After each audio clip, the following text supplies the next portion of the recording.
सूत्रों के हवाले से इस वक्त जो बड़ी खबर निकलकर सामने आ रही है वह यही है कि मुख्यमंत्री हेमंत सोरेन की विधायकी चली गई है। हेमंत सोरेन बरहेट से विधायक हैं, आप सभी को पता है, और इलेक्शन कमीशन ऑफ इंडिया में ये पिछले कई दिनों से सुनवाई चल रही थी। खनन लीज जो उन्होंने अपने नाम से लिया था इस मामले की, और अब जो बंद लिफाफा इलेक्शन कमीशन ऑफ इंडिया ने राज्यपाल को दिया है उसमें यही है कि हेमंत सोरेन की जो विधायकी है वो रद्द कर दी जाए। इस वक्त हम बीजेपी के पास आए हैं। बीजेपी के प्रदेश प्रवक्ता प्रतुल सहदेव हैं।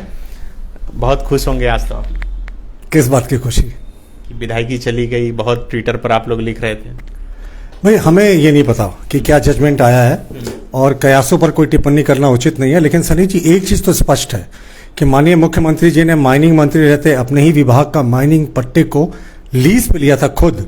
ऐसा दूसरा उदाहरण पूरे देश में नहीं था। ये लीज तो रघुवर दास के समय लिया गया था। लीज का रिन्यूअल की मैं बात कर रहा हूँ। जब लीज एक बार एंड हो, आपने कहा लिया गया था। नहीं, तो लीज का रिन्यूअल जब होता है, जब एक बार लीज का टर्म खत्म हो गया तो फ्रेश लीज हुआ, और फ्रेश लीज इन्होंने माइनिंग मंत्री रहते हुए खुद किया।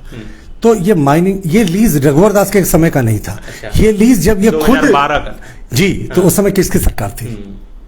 उस समय किसकी सरकार थी आप ही बताएं? हेमंत सोरेन की सरकार थी। तो ये लीज खत्म हो गया था, हमारी सरकार ने इसे रिन्यू नहीं किया था, और जब इसे मुख्यमंत्री हेमंत सोरेन सत्ता में आए तो सिर्फ 1 एकड़ से भी कम भूमि को रिन्यू करने के चक्कर में आज वो इतने बड़े चक्कर में फंस गए। और देखिए, हम मानते हैं ऐसा दूसरा उदाहरण पूरे देश में नहीं है कि एक मुख्यमंत्री ने माइनिंग मंत्री रहने के बावजूद अपने ही नाम पर अपने विभाग का माइनिंग पट्टा को लीज कर लिया। तो हम इसे ओपन एंड शट केस मानते हैं करप्शन का, और हम मानते हैं कि जितने पुख्ता दस्तावेज हमने इलेक्शन कमीशन के सामने प्रस्तुत किए थे, गवर्नर के थ्रू जो इलेक्शन कमीशन तक पहुंचा, फिर इलेक्शन कमीशन ने उन दस्तावेजों को इसी राज्य के मुख्य सचिव से सत्यापित कराया। दोनों पक्षों की पूरी जोरदार बहस हुई, रिटन आर्ग्यूमेंट्स हुए। अब इलेक्शन कमीशन के फैसले का इंतजार है, और हम बहुत आशावान हैं कि ओपन एंड शट केस है, और माननीय मुख्यमंत्री जी का ऑफिस ऑफ प्रॉफिट और सेक्शन 9A के तहत सदस्यता जानी है। तो आप लोग यही अगस्त क्रांति और नया सवेरा का बात कर रहे हैं? नहीं, देखिए, ये तो हम बहुत ही आशावान थे कि देखिए कोई भी सोचता है जब पूरी सुनवाई हो जाए, रिटन आर्ग्यूमेंट्स हो जाए, तो जजमेंट रिजर्व हो, तो सबको आशा होती है कि अगले 1 हफ्ते के अंदर जजमेंट आ जाएगा। और हो भी सुनने में ऐसा आ रहा, मीडिया के गलियारे में अभी आपने ही बताया, हमें नहीं पता जजमेंट क्या है, आपने ही बताया कि उनकी सदस्यता चली गई, तो हम इंतजार करेंगे ये पूरे खबर के बाहर आने का। लेकिन हम बहुत आशावान हैं कि जितना ये क्लियर केस करप्शन का है, ये स्पष्ट है कि इनकी सदस्यता जाएगी। और इससे भी बड़ी बात है कि जो इलीगल माइनिंग का रैकेट चला है और जो अवैध संपत्ति इन्होंने अर्जित की, अभी लोकपाल में ये मामला लंबित है, शेल कंपनियों का मामला सुप्रीम कोर्ट में लंबित है। तो आने वाला समय, आने वाला मॉनसून मुख्यमंत्री जी और सरकार के लिए बहुत ही भारी है। आप लोग विधायकी तो ले लिए, क्या सरकार भी ले लीजिएगा? नहीं, ये हम कोई लेने वाले नहीं होते। तकनीकी रूप से अगर आप देखें तो इनकी विधायकी जाने के साथ इनकी सरकार चली जाएगी। बहरहाल इलेक्शन कमीशन के निर्णय का इंतजार करना चाहिए।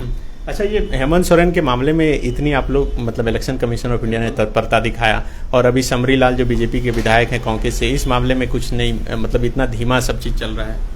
हम धीमा चलाने वाले कौन होते हैं? वो भी उसी लहजे से गया है, उसी तरीके से गया है।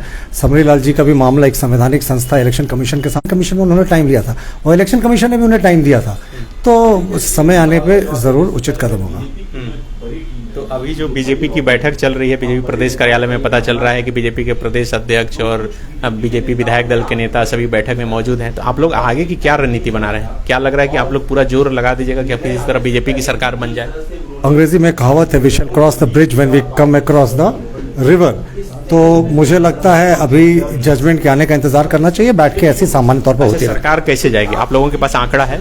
आंकड़ा सरकार की जाने की बात नहीं, मुख्यमंत्री के भ्रष्टाचार की बात है। इनकी सदस्यता चली जाएगी, उसके साथ ही यह सरकार चली जाएगी। आपको लगता है कि सदस्यता चली जाएगी? अगर फिर से आंकड़ा पेश करना हो तो मुख्यमंत्री पेश कर पाएंगे वो आंकड़ा? हाइपोथेटिकल सिचुएशन पे बोलने वाले हम कौन होते हैं? पहले इंतजार कीजिए इलेक्शन कमीशन के फैसले का।